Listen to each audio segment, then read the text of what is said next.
To the agro space, where the Chana futures edged down today in thin trades on expectations of higher output and fresh supplies from the new season crop. Though some demand from the local traders in the spot markets has restricted the downside, and you have seen 0.5% of a gain up coming in before the day shut sharp.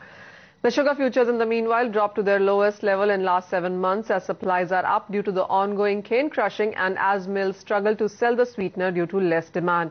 There you have more than 1.5% of a decline, just about holding 3,000 rupees per quintal in the sugar futures there.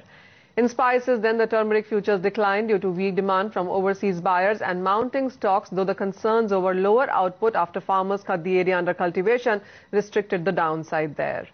The pepper futures also declined due to slack export orders and expectations of improved output. There you have nearly a percentage point of a decline coming in for that. The jeera futures in the meanwhile rose on some fresh inquiries from exporters and a pickup in the spot demand, though the supplies from the new season crop restricted the upside here. But even then, very flat trades coming in, not even 0.1% of a gain for that one. In the edible oil space, the soybean and the soy oil futures were treading water as traders awaited the country's edible oil import data for January and a key demand supply report from the US Department of Agriculture as well. But ahead of that, steady, flat to a bit of a gains is what you can see in that space. Ajay, let's start with you first, and about the spices. How would you look at most of these commodities like a turmeric, jeera and a pepper? Because we've seen a bit of a gains come in for that one today, but do you think that will continue? I don't think spices will move further because already the fundamentals are totally bearish. Take an example of that turmeric. We have already seen there was a good rally, but already last year we have seen a drop in the sowing area, but that is not at all workable because the carryover stock is quite high, and this year the crop, whatever the left crop is, still it is production side is quite high. So I think on a slightly on a jump around 63, 63.50 one can take short position. Immediate support seems to be around 60506100.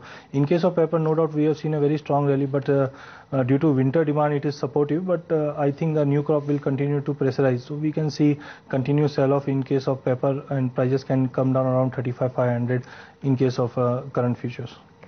Vijay, how would you look at the cotton prices really? Because last year it was an underperformer. This year also, for most part of time, we have seen prices sell on every rally that has come into the markets there. How are you looking at the prices? Manisha, the downside pressure will remain. However, I'm taking umbrage from the fact that it's hit a double bottom at the 855 odd levels, and I'm talking of MCX Kapas here. I would expect to buy at the 860 levels on the MCX, and I would hold these long positions with a stop loss at 842. I would expect to book profits at 888, and I would basically initiate this trade on very low volumes because the chart is indicating that this is the first test of a support, and the upthrust, if any, could be abortive at higher levels. So the exposure needs to be very, very small here. Ajay, how are you looking at the mentha oil prices? Because after that initial profit taking that we saw from the run-up in the winter season, the commodity really has turned around yet one more time. Yeah, mentha oil from last 15 days we have seen a very good volatility. We have seen a fall from 1480 till 1260 to 15 days back. But now I think because of cold waves, the sowing area has been started affecting. So maybe the rally can be continued, and we are targeting at least the price should once again test around 1450. Timing for an intraday purpose or for a sake of 2-3 session, one can take a long position around 1330, and a psychological level of 1300 will act as a very good support to the market, and immediate resistance will be around 1380. And overall, I think before sowing start, or we can target till February, that will be around 1450 near term. Vijay, one final question. This one is on wheat really, because while we did see prices gain up in last couple of sessions, today seems to be day of slight slackening. You're right, Manisha. Today the prices have declined a bit, and fortunately the prices have declined on lower volumes relatively speaking.